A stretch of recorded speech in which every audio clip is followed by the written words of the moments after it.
One, two. Oh my gosh, so close. He kicked out. He kicked out. He kicked.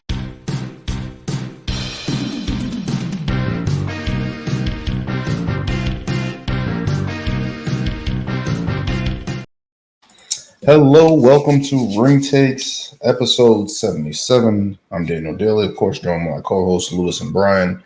And we have Ryan again this week joining us to review Bash in Berlin. That'll be episode 77 for us here as we dive into WWE latest PLE in Germany.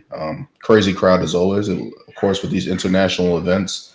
Gotta love the energy the crowd brought from beginning to end. Of course, a lot of the sayings we don't know, they're in German, but I love the crowd there. I love these international feels. I love WWE just getting out their element. Apparently, this was a big event for WWE. I believe they broke whatever record with only 13,000 or so with the gate record or whatever revenue record they made from the event there, which is strange because it was only 13,000. So I don't know how much money the Germans were paying to see WWE, but worked out really, really well for WWE there. But let's get into it, man. Had a great opening match with Cody Rhodes retaining his WWE Championship against Kevin Owens. What do you guys make of that match? In the first match of the night, I thought that was great for the energy of the crowd. But what do you guys make of this match? All right, so it was a great way to kick off the show. This was a very great match, and the best part of it for me was just the storytelling. You know, they on SmackDown they had played into the whole, Kevin Owens' history, with other superstars when him and Cody had that face to face beforehand, and and they teased it, so many times in the match, whether it's Kevin Owens, trying to tease the power bomb, tease a low blow, they told that story so well, so much so that after the finish, Cody gets the win, goes to shake KO's hand, and then initially he rejects it, looking off into the crowd, then they finally both come and embrace, kind of like Eric Bischoff had described it as like a Japanese style finish. I guess apparently in New Japan and other organizations back in Japan back in the day, that was like a classic way for like two baby faces to close out their matches. So I thought that storytelling aspect of it was very good, and obviously the in-ring portion of it was also very good. You're always gonna get a solid match from Cody Rhodes and Kevin Owens. He can pretty much adapt to any style, and he's always very consistent in the ring. So it was a great match, great storytelling, great way to open up the card. Yeah, I agree. The wrestling itself was great. Kept getting the teases of always Kevin about to turn heel. Is he about to turn heel? It never happened, but I still want it to happen. But the storytelling was awesome. But what was I gonna say? Yeah, we need that heel turn to come though. But we need that heel turn. So you're saying you wanted to see the apron powerbomb? That's what you're saying? Yeah, it's just about to happen. Yeah, same thing. Are you still going on? No, go ahead. I'm all good. I was still waiting for that heel turn to come, and same thing. I always love that apron powerbomb, especially when the first time he did it to Sammy with a freaking broken nose too in NXT. I was, and honestly, I kind of wanted it because I didn't want this to just be a one and done, and I hope it's not a one and done.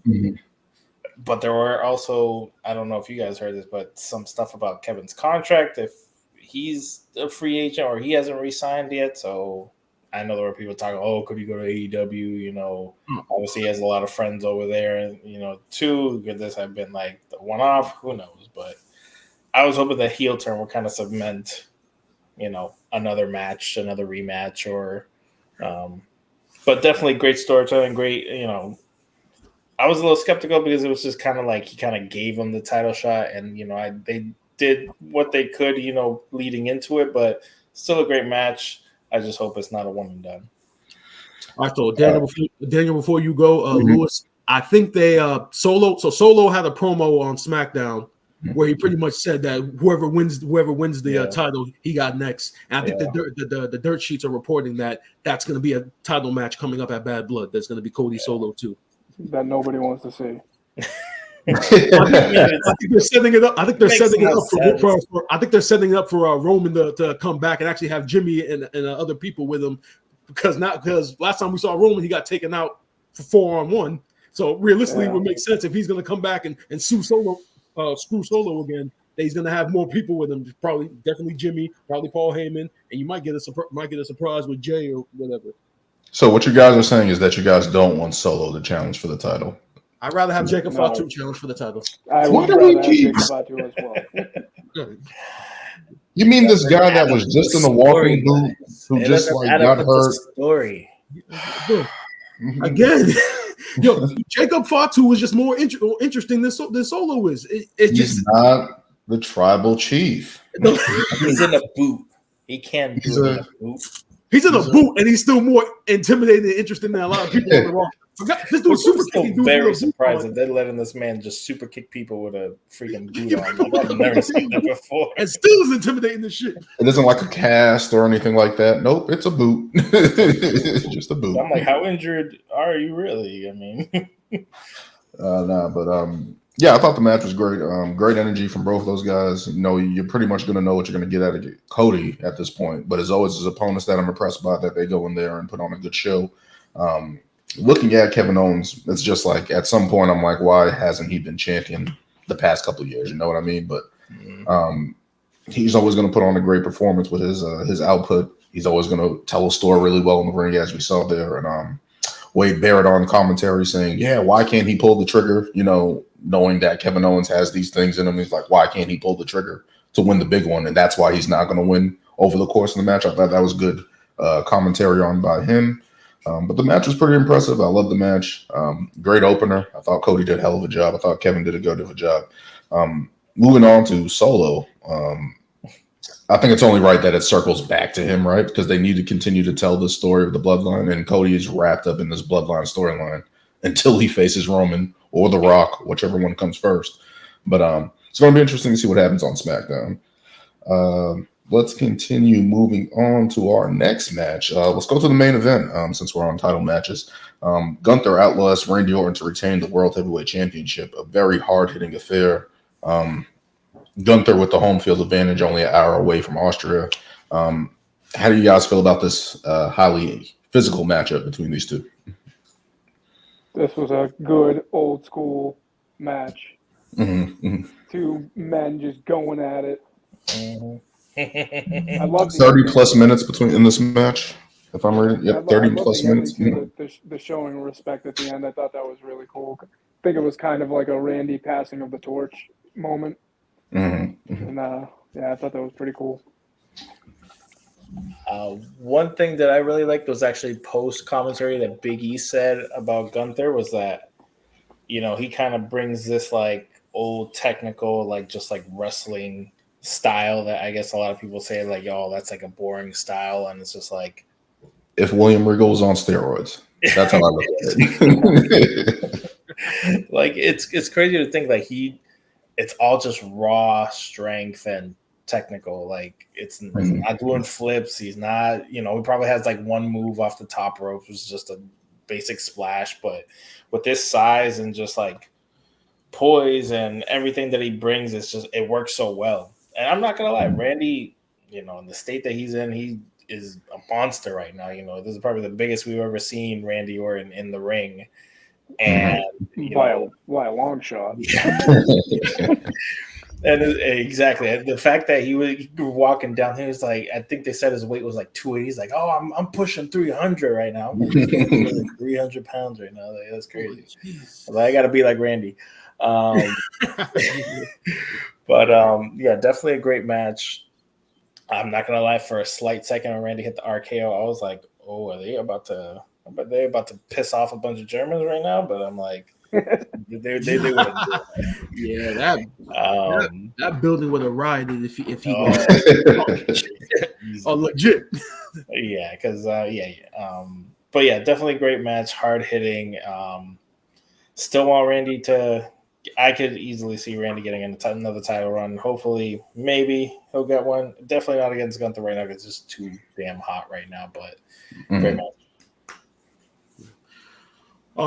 So definitely agree with Ryan and Lewis. This definitely was a great match, worthy of the main event. Another aspect of this match, I know it was pretty much a trend throughout the whole pay-per-view, but the crowd was its livest during this main event for obvious reasons because Gunther being from Austria, but specifically, some of these chants, it almost seemed like they took over like at least like the first maybe 10 minutes of the match. Randy Orton was even looking out into the crowd, just like oblivious to the chants and everything. Gunther trying to tell him that that it's like this all the time. I grew up around this atmosphere. And another part, because of the crowd, how many times did Randy Orton hit that backdrop on the announce table to Gunther? It's like 3, 4 times. 7, 8, 9 times, and I don't know if it was doing that because of the crowd or what the case was, but I thought that was very interesting. But it was a very good match. To what Lewis was saying about Gunther, bringing that old school technical style of wrestling. I mean, it does. His style does have a preference among audiences, but if people just understood it more, they would be into his matches more. I just think that people, they just don't understand his style. They just see how slow paced it is, and they don't get it because they're used to the AEW style of wrestling, of just fast paced with no storytelling. So they don't get to appreciate something as crisp as what Gunther does. So that's one of the reasons why he is probably the best technical wrestler in the company. But it was a great match. Another part of it that I loved how Gunther made him submit and put Randy to sleep, because it showed it was a definitive. It wasn't no bullshit pins. It wasn't no more questioning anybody's shoulders. Just put him down, submit him, put him down. Now it's definite. Gunther beat Randy Orton. So I love that aspect of it. But it was a great main event. I thought it was a great match. Very old school, as you guys were saying, very physical, very hands-on, back and forth throughout this whole match. And I think that's probably one of the more physically tested that we've seen Gunther put through in a match. So Randy looked strong as hell in that match, and obviously he can be in a championship picture again at some point. As Brian just said, I like the finish where he did submit him at the end there. I thought it was a great match there.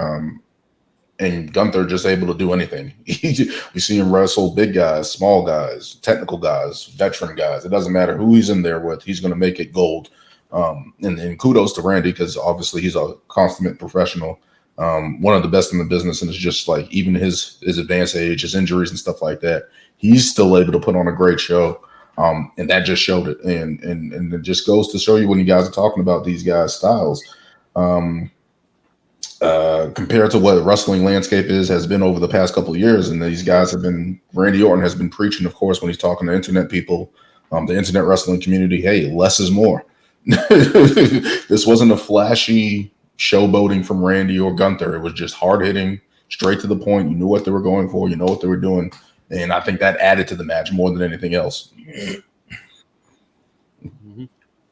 But I thought it was a great match. Apparently Gunther is going to be going up against his old foe, Sami Zayn, who defeated him for the Intercontinental Championship not even no longer than 5 months ago at WrestleMania. I don't know where Randy goes from here, right? Is he going to take some time off and maybe revisit that whole whatever happens after the bloodline thing and challenge Cody Rhodes? What are the plans for Randy Orton going forward? Is he going back to SmackDown? Is that if the plan is to do Cody and Solo, obviously he's going back to help Cody, right? Cody and friends. Exactly. Yeah, Cody and friends. KO is going to be back in the mix. The Avengers assemble again. Another. Talking about, when is Bad Blood? The beginning of October. Yeah. Yep. Yeah. So it's gonna be another month of Cody and friends versus the Bloodline. Yeah. Get ready, folks. But what do you guys think about? Yeah, it works. But what do you guys think about Gunther facing Sami Zayn? Like, potentially, that's the next matchup. He just lost to Braun Breaker, didn't he? He did. Yes. Why does he think he can step up to Gunther? I know he was the last person to beat Gunther, but I don't get it. That's the only reason it makes sense, because that's like the only story you can tell. Oh, I'm the last guy that beat you. But. Yeah, that's it. I'm the last guy that beat you. So I guess that's just going to be the pattern until he fights Ilya Dragunov at some point again. I cannot wait for that. Cannot wait. That's what we're going to be waiting to see. Or until we get the return of Brock Lesnar. That's at the Rumble. I already told you. That's at the Rumble. Yeah. I'm just saying, Gunther's going to be champion until that point. So if we get Brock returning at the Rumble, I'm not saying Brock wins it, but I'm saying he returns just to make his presence known, and then somehow we get that match at WrestleMania. Brock Lesnar's winning the Rumble. Let's just put it out there. Yeah. They've been hold your breath until after that Vince McMahon doc comes out. You know? See, Lewis, bro, you just crushed my spirits now, bro. I'm just saying, if there's any mention of Brock and all that, Brock is mentioned in that shit, and he probably is. They say that lawsuit's not mentioned in that documentary. Okay, it should. This is probably just going to be Vince, totally Vince, like everything about Vince, minus the bad all the other shitty things he's done. Just the drugs just leave that big thing out there. The steroid trial and all that stuff. I didn't know about that until I saw the dark side of the ring thing with the whole drugs and all that stuff. I was like, Jesus Christ. Yep. I wouldn't doubt it. He's a real piece of shit. It works out like crazy. And yet we were fans of his product for over 20 and 30 years. Hey. 20 years, I mean. It wasn't all perfect, though, right? Yeah, it wasn't all perfect, but it was not. But let's get into our next match here. CM Punk gets his first win in 7 years in WWE. Regains his family bracelet in a strap match against Drew McIntyre. What do you guys make of CM Punk getting his first win in X amount of years against Drew McIntyre? I mean, this was a good match. This was a good match too. I know this was actually one of the better strap matches. And no, strap matches are like very hard to be entertaining because just the nature of them, touching the 4 turnbuckles, and you're literally dragging like 250, 300 pounds while you're trying to tap the turnbuckle. So sometimes it's difficult to be logical with it. So a lot of strap matches haven't been good. This was actually one of the better ones, and I love the finish of the match. I mean, Punk hit three GTSs. Before he hits the third one, takes the bracelet back. I mean, it was such an anticlimactic finish. If the feud were to end on that note, that would be the perfect way to end it. Especially when you think about the fact that the bracelet has been the centerpiece of the feud, hitting this finish and taking it back, and it really made you think well, he has the bracelet back now, so how can they up the ante? Because realistically, Punk doesn't need to fight Drew anymore. Destroyed the bracelet, put it in his mouth, and kicked the fuck out of him. I guess that's the. That was a nice touch. I mean, if you're gonna up the ante, then going into Raw, I mean, that was the perfect way to up the ante. Now it has to be Hell in the Cell. You can't don't do a street fight. Don't do it it's personal enough now where it has to go in Hell in the Cell. But it was a great strap match, and once again, Punk comes out healthy, so everything's good. That's a win in itself. It's a win in itself. Yeah, we gotta once we get to the end of the year, I'll let that go. But he makes it to the end of the year. Matter of fact, scratch that. If he makes it to WrestleMania, if we get to WrestleMania, I'll drop that. Putting a lot of pressure on the Punkster. Yeah. But no, I thought this match was pretty good. I like the psychology behind it. I liked a lot of the stuff that they were doing in the match. When Drew set up the chair in the corner and then CM Punk just ran and he came into the chair. So all those little mannerisms. The finish was a little overkill in my opinion, because it's just I understand CM Punk had to get the definitive win, but it's like that. I didn't think that was good for Drew, who has been trying to get back in the winning graces. But no, CM Punk got the win. I thought it was a great match overall. Very physical match, strap match. I always think about The Rock and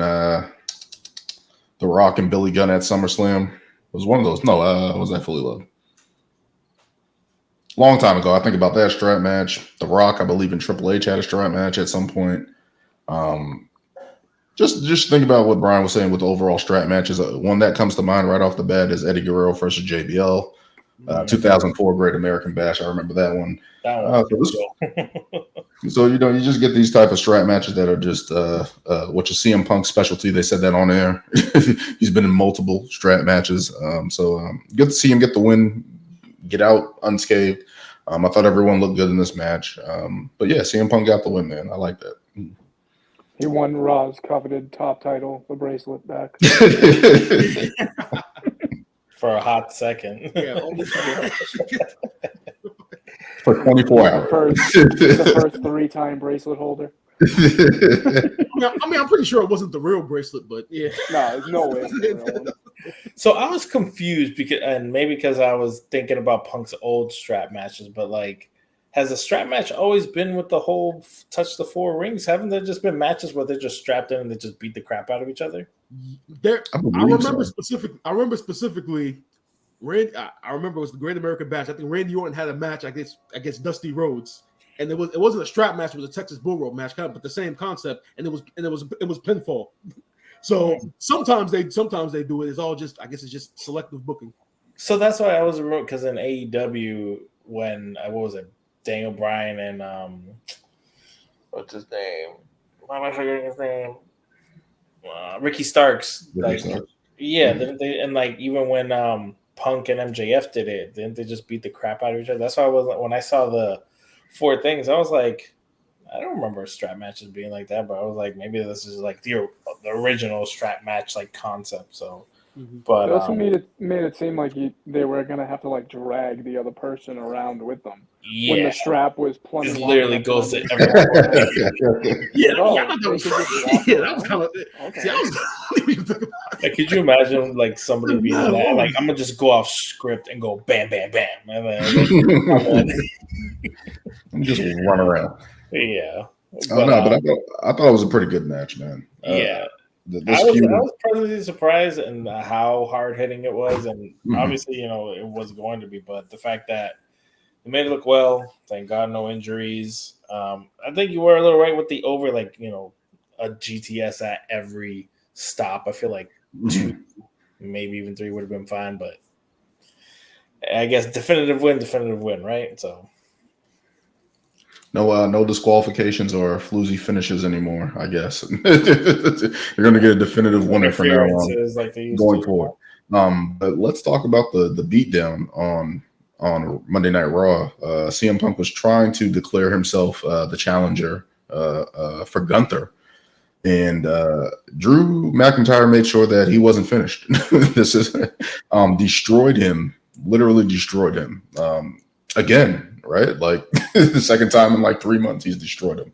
But what do you guys think about that physical confrontation? Actually, this feud actually continuing. I would love to see a cage match because I think the cage match is not used enough, but people are saying Hell in a Cell. And I know Triple H has been going away from Hell in a Cell to try to make it more special.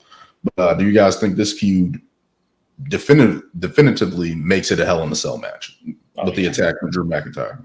You want to make the Hell in a Cell match special? I will say one thing. I will say one thing. Drew, I don't know how this man does it, but he makes the Claymore kick look so devastating. I'm like, I don't know how he's not breaking dudes' jaws or CM Punk sold that so great. He sold that. But every time, it's like you legit see boot to face, and I'm like, how is he not dead? Yeah. I just want to say, as a side, whenever superstars get carried off on stretchers or get carried into the ambulance, and then the attacking superstar comes back, I love that shit. I love that.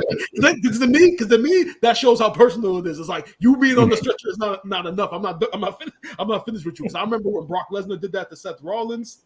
I remember years ago when the Undertaker did that to Stone Cold and Stone Cold Steve Austin when Triple H was in the ambulance. Those have always been like the entertaining for me. But yeah, like pretty much what Dan was saying. I think Hell in a Cell is the next reasonable match to have. Yeah. The only other match I can think of aside from Hell in a Cell is if they go real old school and they go like 3 stages of hell or something, where match 1, match 2, and then goes to match 3, it'll be this kind of match. Man, that's the only thing I can think of, because the feud is personal enough where like the match has to be like serious or vicious. I haven't seen one of those matches in a long time. And they ain't gonna do no Inferno match or nothing, or something like that. The Kane and Undertaker are not involved. Jesus Christ. The Kane and Undertaker are not involved, but the 3 stages of hell. I always think about Triple H and Shawn Michaels, the 3 stages of hell, and then there was Triple H and Austin that did it at No Way Out, I think 2001. But ultimately, it's just like, yep, the Hell in the Cell's right there, man. They've been waiting for it. Bad Blood's right there, where they ushered in the Hell in the Cell. It would only make sense for that to happen. So we'll see what happens with that in the next couple of weeks. Let's just hope the cell isn't red. Oh, no. No. We don't need that. That's the only thing I want them to get rid of the damn red cell. Just bring back a normal cell. Just don't do it. WWE, don't do it. Just put the silver cell. We don't have to spray it. That red cell is dead. I think the last match they had, what was that? Edge and Finn Balor. I think that was the last one I remember. That they had the original cage back. So the red cage split his head open with that chair or whatever. Yeah, I know. Yikes. A ladder. Match was supposed to be whatever it was. Yeah, match was supposed to be longer too. Damn. Jesus. But of course, Edge getting another 40-minute match. But let's keep moving on here. The Terror Twins stands tall over the Judgment Day. Very entertaining match. The crowd was hyped for this one with their vitriol towards Dominic Mysterio. But what do you guys make of this match? The Terror Twins actually getting the win here. Days going down.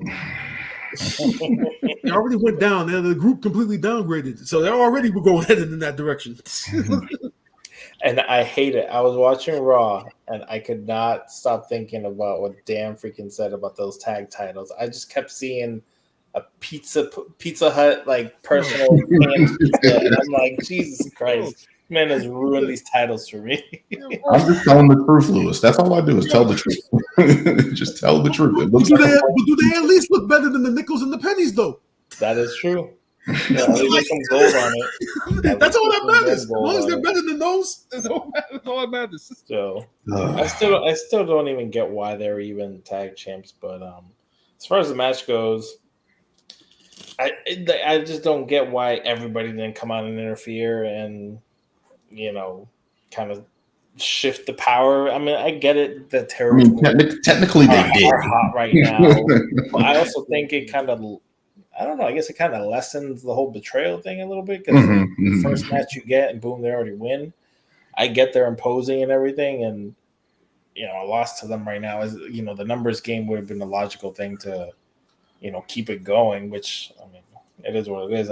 Personally, I don't think I'm looking forward to more of it, but I feel like it kind of deserved a longer story, but or to win that quick, it was just like, okay, cool. So you guys just moving on from this now. So I don't know. The only thing that's really tied to it is Rhea and Liv at this point. So, and I think the big thing from that match is Rhea got the pin on Liv.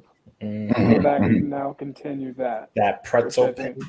It helped them. It helped them to look good, and it now continues the Rhea and Liv story. Yeah. I just didn't feel like, again, I wanted the Judgment Day to win, because it's like, if they lose, then it's like, how does that help them? How does that help the story? Yeah.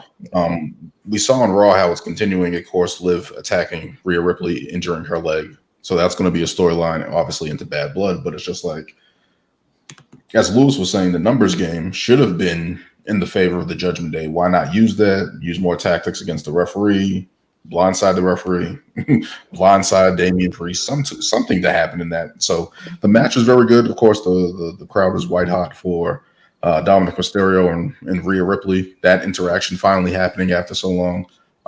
So we got that in the match. Of course, we got Rhea Ripley with the pin.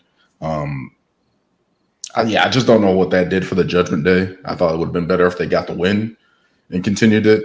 But hey, I mean, yeah, the match. I mean, I mean, I remember from last week when we were reviewing the pay-per-view, the PLE, that my fear going into this match was because of the size difference between the two, that it was probably going to be difficult for the match to be entertaining.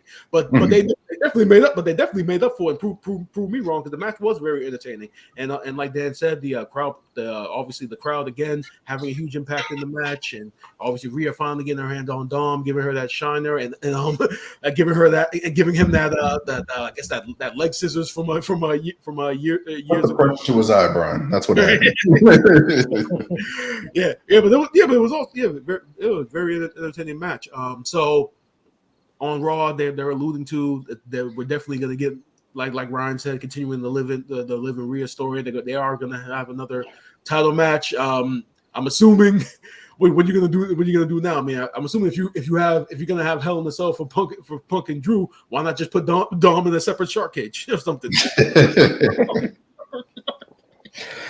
or something, because right now, I don't know what other match you can do without having everybody be involved, unless you have a cage match. Yeah, I mean, you can't. I mean, I don't want them to do 2 Hell in a Cells on one night, because if they want to keep the Hell in a Cell special, it should only just be 1 Hell in a Cell. So what other match could they do? Submission match. I think that would favor Rhea Ripley. I think that will favor Rhea Ripley there. I'm trying to think, what other match can they do? Dom in a cage match at some point. There's got to be something they can do, because Liv has to have some type of advantage or something. She needs some type of handicap. It can't just be Rhea injured again, because we saw Rhea rehab and come back. It has to be something favoring her. Can't be a hardcore match. We saw how that worked out for Michin against Nia Jax, getting crushed in the trash can. So I don't think that's going to pan out there. No, I'm just trying to think. Maybe a cage match. We had Trish Stratus and Becky Lynch have a banger in a cage match. So the only banger out of that feud, yes. They gotta do something to help Liv, because I understand she's the champion. She's the more inferior opponent, but it's just like they got to figure out some way to upper the odds in her favor, just other than her injuring Rhea and then Rhea fighting the odds through that. So. But no, the Terrorist ones get the win. Obviously, this is going to continue. This looks like they're bringing Jey Uso into the fold now to help right now. So we'll see how that goes and continues. Let's get into new women's tag team champions. Bianca Belair and Jade Cargill become 2-time champs. What do you guys make of this match? The Unholy. I called them the Alliance. I called them the Alliance, the Unholy Alliance. Taking the L there, and Bianca and Jay becoming 2-time champs. All right. So y'all can win at home, but now as soon as you guys go to Germany, I mean, you were overseas, you were in Europe, so you kind of had the advantage. You were still in Europe, but you gotta be in Scotland, right? Okay. But all right, Lewis, I want to ask you, do you feel that Jade is improved? Oh yeah, for sure. Okay, all right. I said this a while ago. I gave her props. You want to be sure that we're still there. I didn't want you to see if you were. I want to be sure you were still there.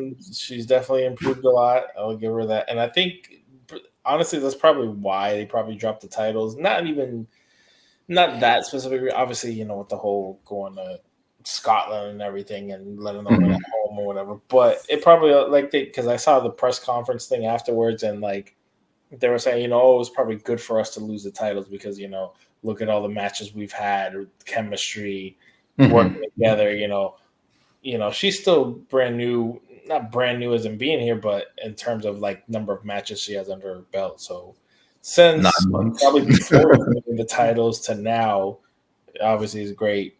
Better, much more improved in the ring, and she looks strong as hell right now. Her entrance on point, her look amazing. There's no denying that. I honestly kind of was hoping them to lose to kind of lead to a feud or maybe a heel turn for one of them. And kind of, I feel like they're bigger than the women's tag. Like they should each be going after world titles, you know? Yes. Okay, question. The women's tag titles are, I don't know, they're just not, they don't elevate as much as they should right now. So, you know, look at the tag teams, and I don't know who, I'm sorry, just because after watching NXT, I don't know who is coming up with these faction names. They are horrible. I'm like, what happened to Hey, the Pure Fusion Collective got a win the other night. Okay, there's a new one on NXT. I'll look it up, but it was like you talk about Fatal Influence. Yeah, I'm like, what? That's not bad. That's not a bad name. Fraction, is that a play on that? Fatal Influence. Fatal Influence makes sense. That it sounds good. Fatal Influence. That makes sense. Pure Fusion Collective doesn't sound like it. See, Dan knows it. Fatal Influence sounds like it makes sense, though. You're reaching, Brian. You're reaching. I'm not reaching. The Fatal Influence. No, yeah, I'm gonna have to put the down arrow on that one.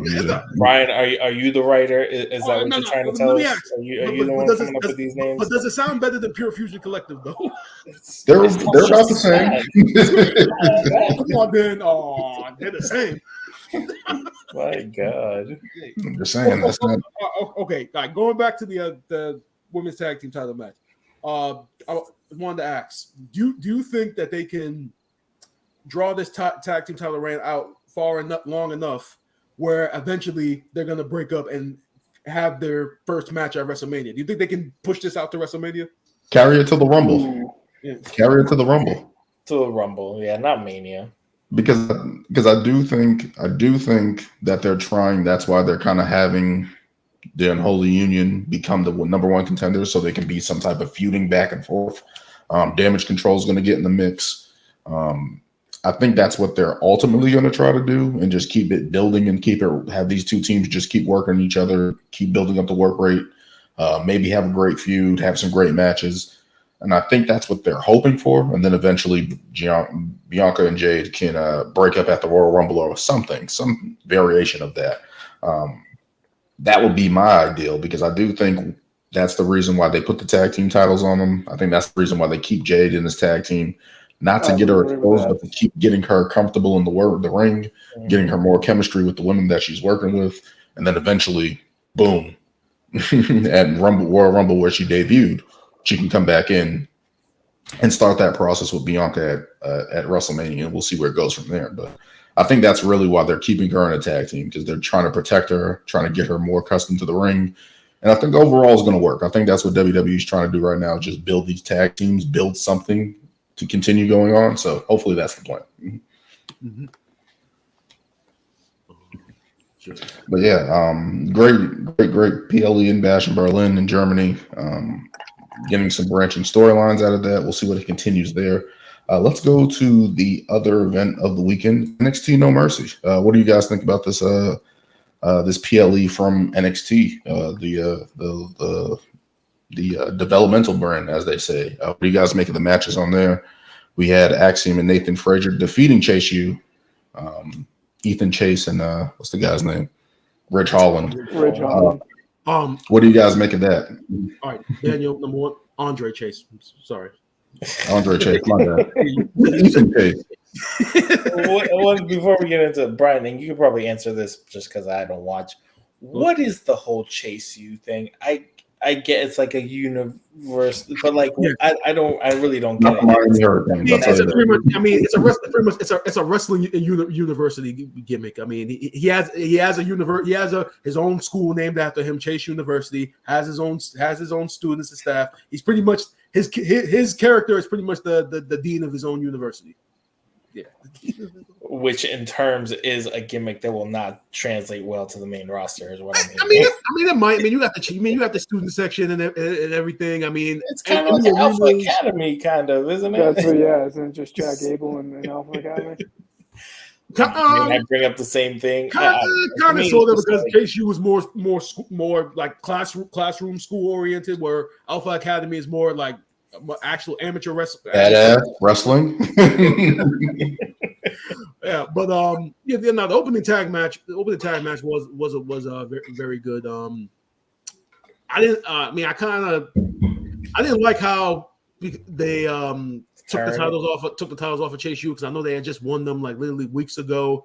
But a couple weeks ago. But they trying to tell the story of Ridge Holland again. I mean, he joins Chase U, and then becomes a good guy, becomes a better guy after almost killing Big E. Or we'll putting him on the show for the time that apologize. Yeah, I mean that pretty much was a story on NXT. When he came to NXT, he was pretty much a broken man from that accident. So he joins Chase U, gets his confidence back, becomes a tag team champion for the first time being a champion, and then loses the title on the first defense. So then he snaps and goes back to being heel Ridge Holland.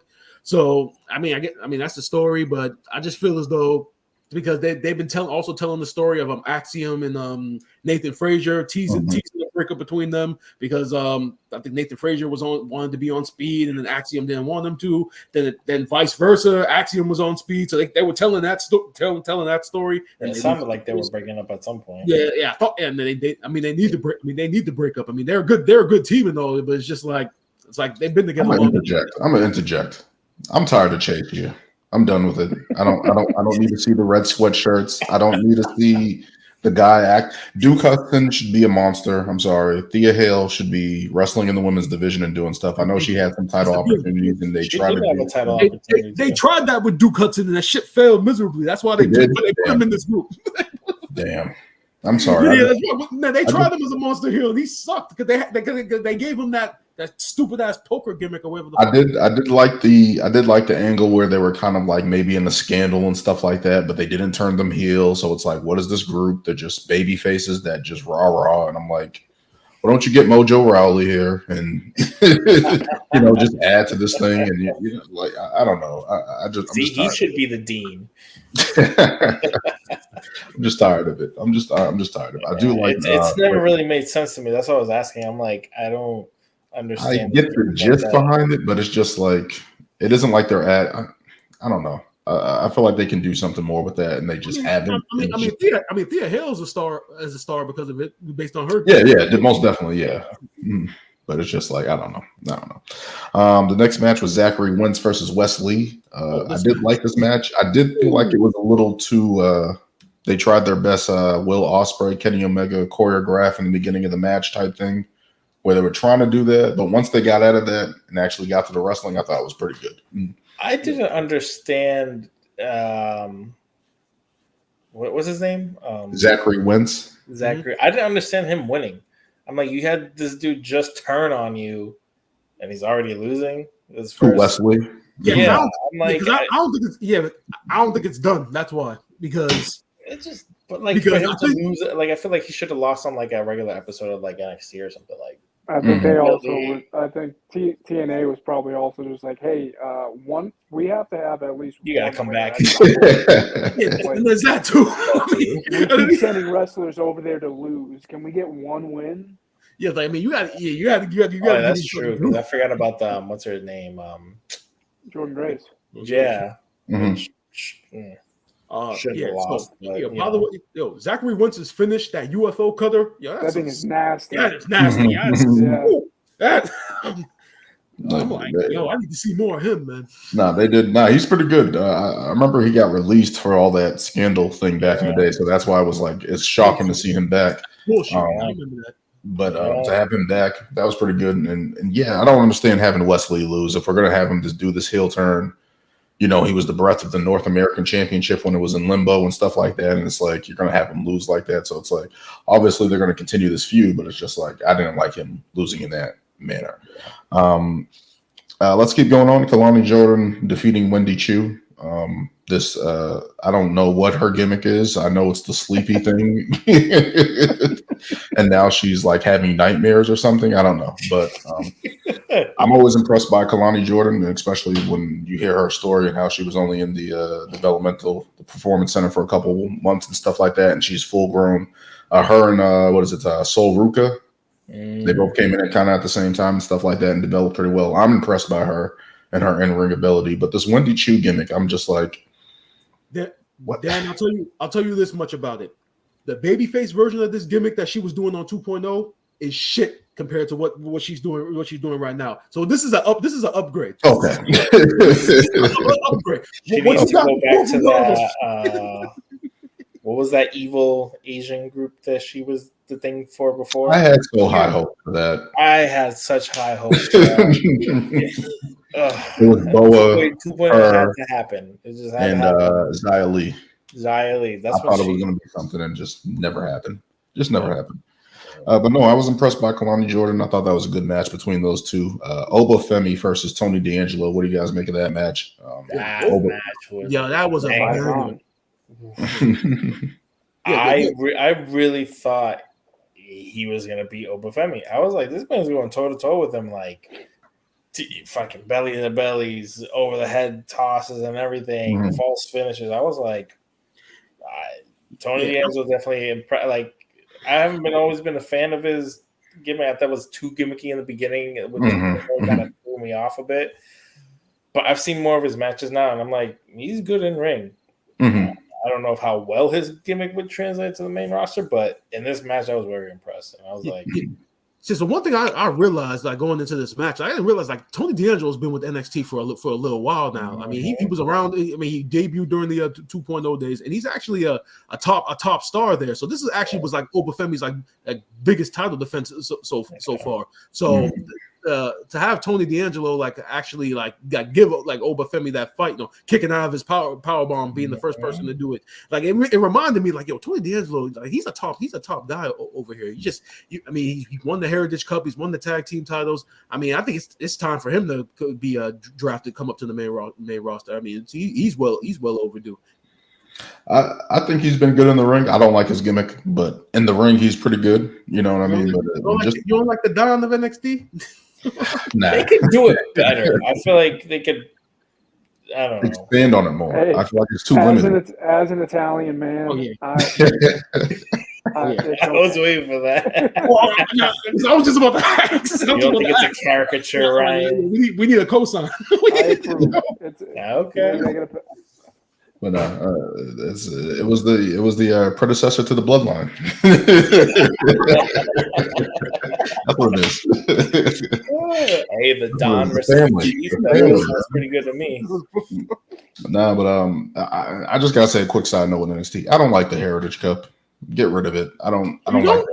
Nah. You don't like the Raw rules matches? Nah, I don't like that. Nah. I still don't even get all those damn rules. I'm like, yeah. They have an acquired taste, yeah. I mean, it's tough. It's tough. But let's keep moving on here. Roxanne Perez defeating Jada Parker. Very impressive match.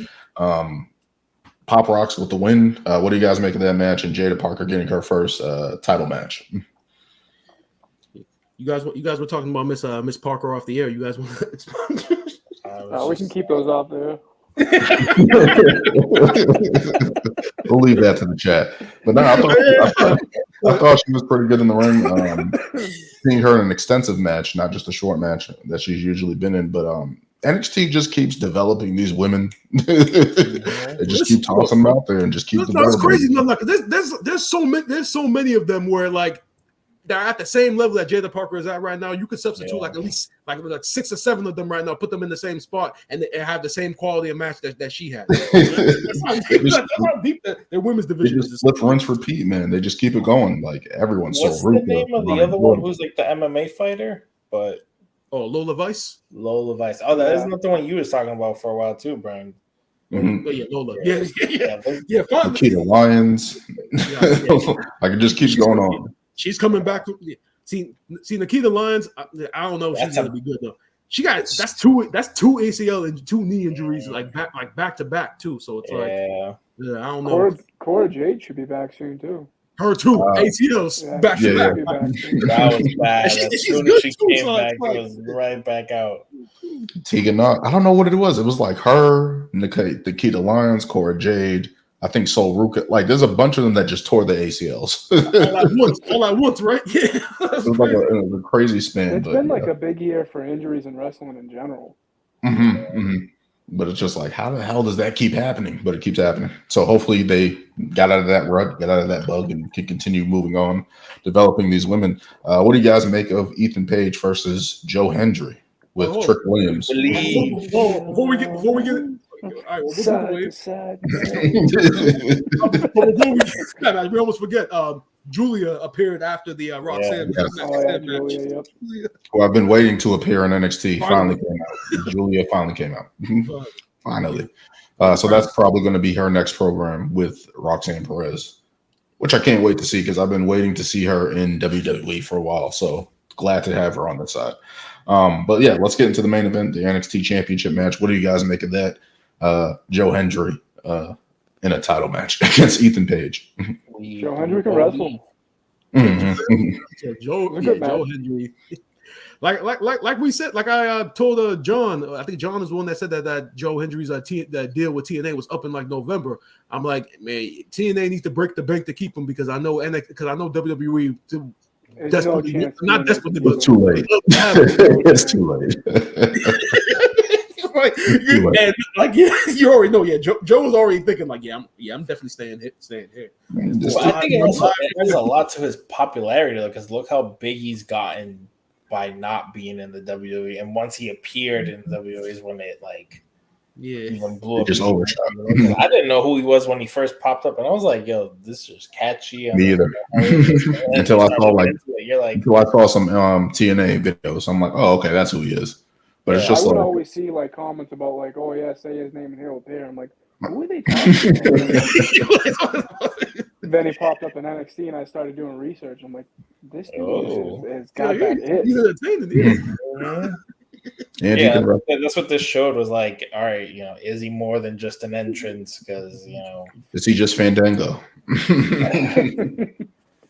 Or freaking? I'm not even gonna compare it to the same, but Bobby Roode, greatest entrance in NXT history. Should have been the next Triple H in my eyes, but don't want to go down that road. But he's just 5'10". That's the issue. That's the issue with Bobby Roode. He was just 5'10".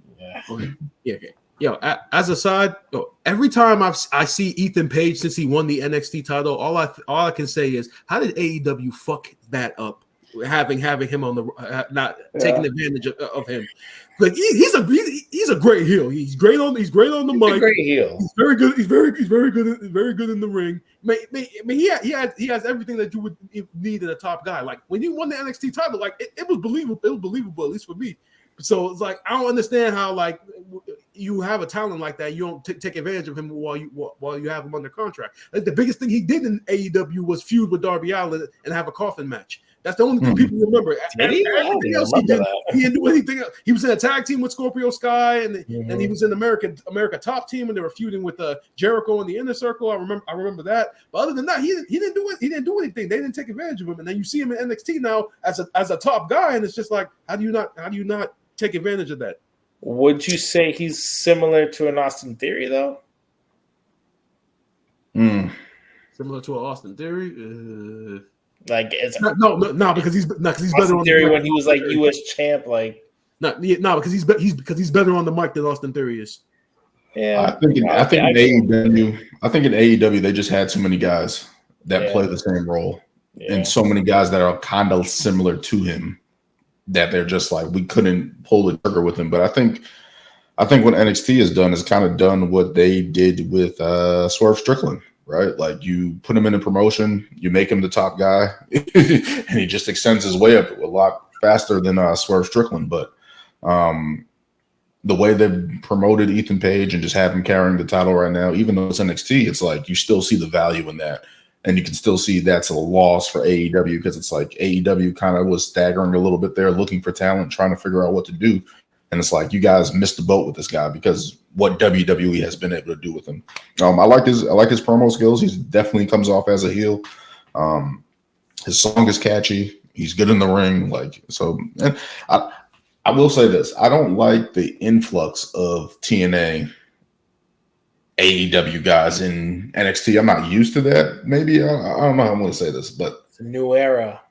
Yeah, it's weird. It's weird. It's weird right now, and I like it, but it's just like I would rather have it be an NXT person, but it's just like I don't know. Especially with Trick Williams, you had Braun Breaker, Carmelo Hayes carrying the title, and now it's just this random Ethan Page just come in 2 months ago, wins the title. And now you got other guys challenging Joe Hendry out of nowhere. He's been here for a month and has a title match and stuff like that. So it's just weird. He earned that title. He did earn that. He did. Fair enough to him. He did. He said his name and he appeared. I don't have that action on the bar here, so I don't have that here.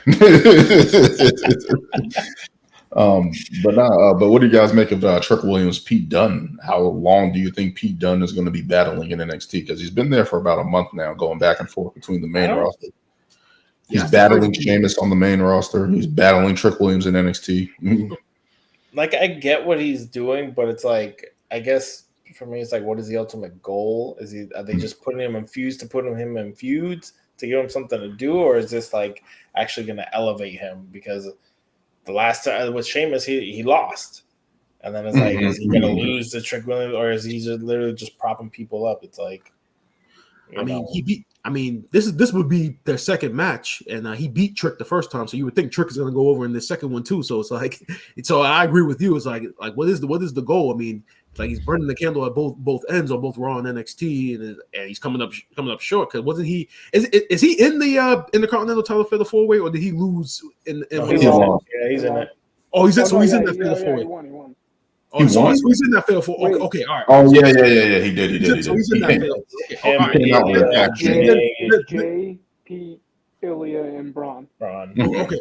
All right, so then that's okay for him for Trick to go over on him then, because he's in that match. He's probably not gonna go over in that IC title match, but still. Highlights, but they're already showing you who's gonna win that fatal 4-way. Yeah. Oh yeah, I didn't like that segment at all. Yeah. Who do you think is gonna win? Jay, I didn't like that. You can tell they're already working a program. Yeah. I don't know.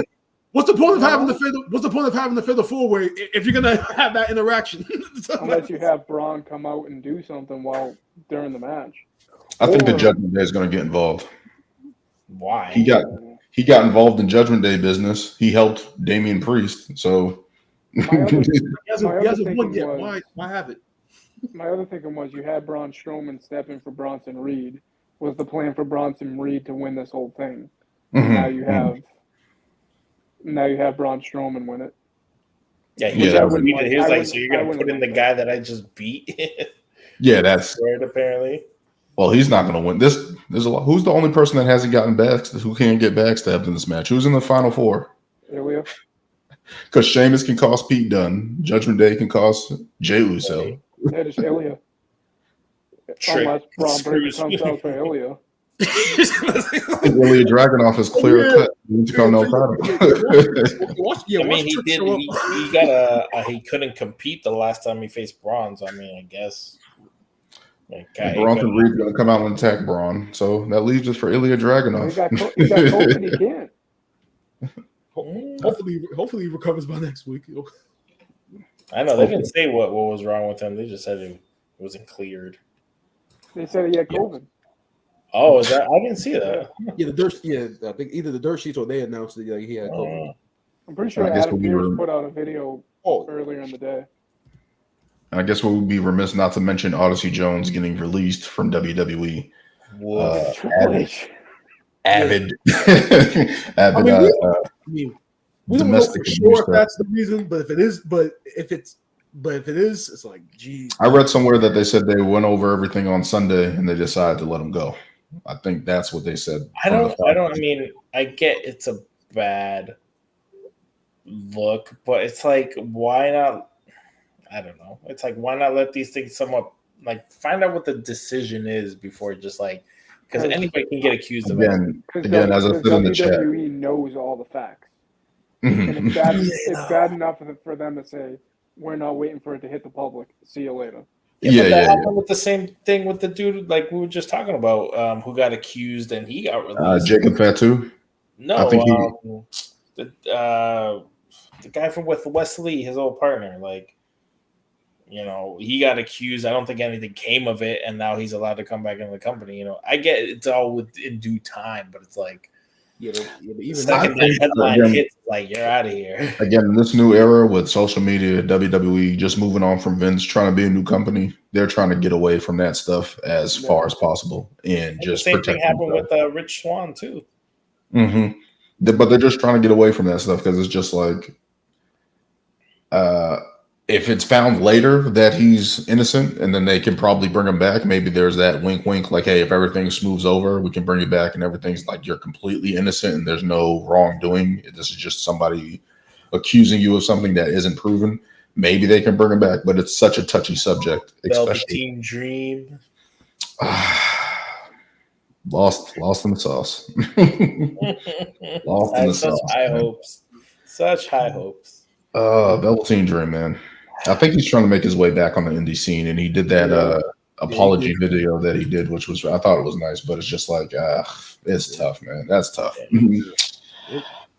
But yeah, that will do it for this episode. Of course, Ryan, thank you always for joining us. We're going to continue on this. We're going to get back to eventually. Before we finish, I just want to add one more thing.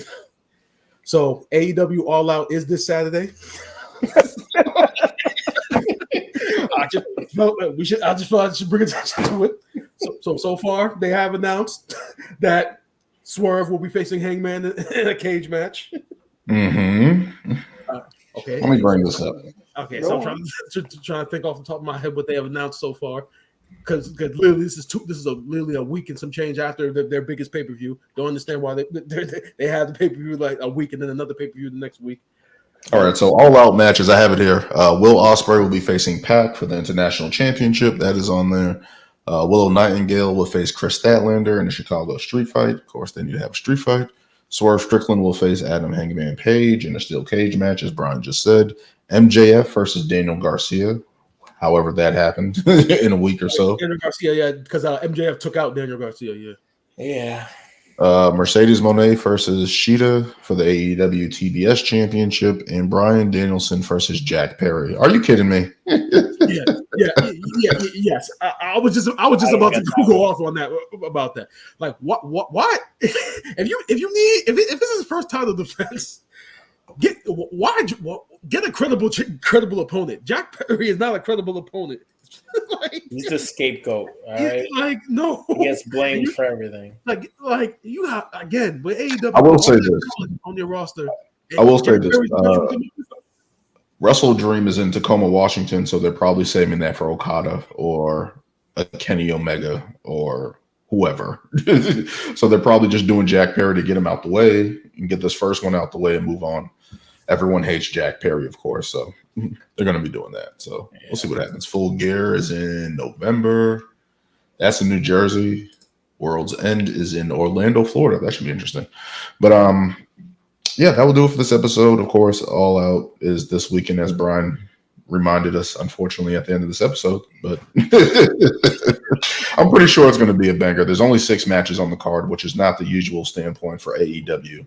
So I guarantee you by Saturday it's going to be at 10. It's probably gonna be like 2-3 pre-show matches, and then on this coming down, they're probably gonna announce like 2 or 3 more matches. But we'll see what happens with All Out. Thank you, Ryan, for joining us as always. And until next time, always remember, guys, always kick out on 2. And you guys have a good night.